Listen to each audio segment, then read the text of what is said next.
Good evening, and thank you all for being here tonight.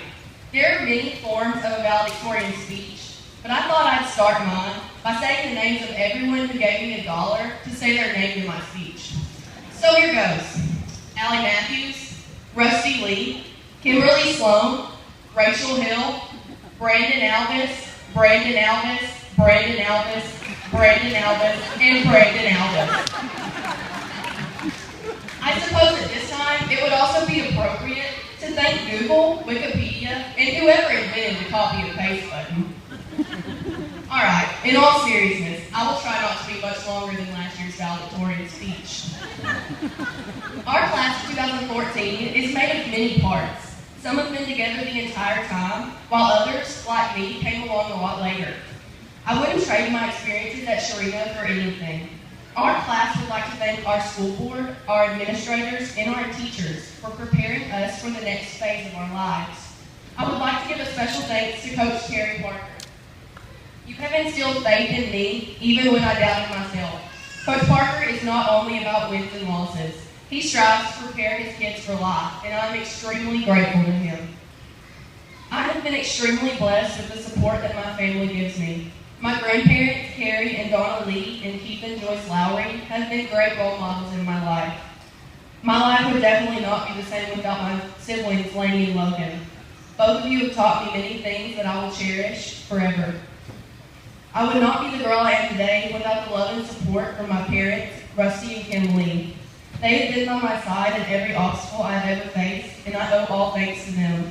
I could go on and on about them both, but tonight, I just want to let y'all know how much I appreciate y'all. I can't express the love I have for each and every one of you. Class of 2014, look around. I know you may find it hard to believe, but sitting around us are the leaders of tomorrow. Our class could produce a politician, a doctor, maybe even the person who puts an end to cancer. At this point, I would like to ask two of my classmates to stand up, Lisa Pinkston and Blake Bulow. There are a lot of ways to serve our community, our family, our nation, and our God. For the two of you who have chosen service in our armed forces, I say thank you, Godspeed, fair speed, and good luck. They are an example and role models for us all.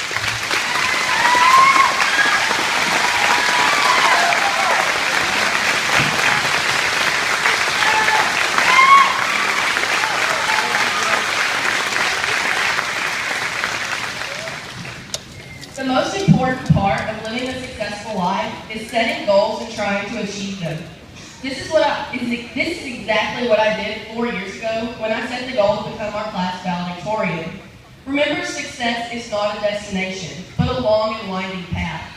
According to Reggie Leach, success is not the result of spontaneous combustion. It is setting yourself on fire. Classmates, remember, you're not a failure if you don't make it. You're a success if you try. Always remember in the book of Proverbs, chapter 16, verse 3, commit to the Lord in whatever you do, and your plan will succeed. As throughout history, it is the generations that face the most that turn out to make the biggest difference. We are one of those generations.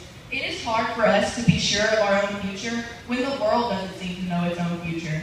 But I am sure in some cases that the world will change us. But I am equally as sure that in some cases we will change the world. Dr. Seuss was quoted as saying, "Be who you are and say what you feel, because those who mind don't matter, and those who matter don't mind." As we prepare to leave this place tonight, our focus should now turn to the future. The myth exists today that it is easy to get discovered, become famous, and make millions of dollars.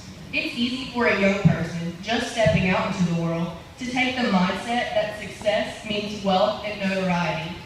Anyone who lives their life in a way that contributes positively to the general population is a success.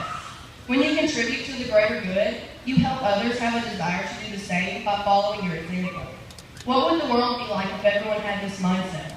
When it comes to our future successes, I think Robert Fulghum said it best. The grass is not, in fact, always greener on the other side of the fence. Fences have nothing to do with it. The grass is greenest where it is watered. When crossing over fences, carry water with you and tend the grass wherever you may be. In conclusion, I would like to quote a couple of my favorite Bible scriptures. I encourage each of you as you go through life to place your faith in the Word of God. Jeremiah chapter 29, verses 11 through 13 states, "For I know the plans I have for you, declares the Lord, plans to prosper you and not to harm you, plans to give you hope and a future." I take comfort in this verse. It is assuring to know that the Lord has plans for us all. For the graduates of 2014, I would like to quote 1 Timothy chapter 4, verse 12.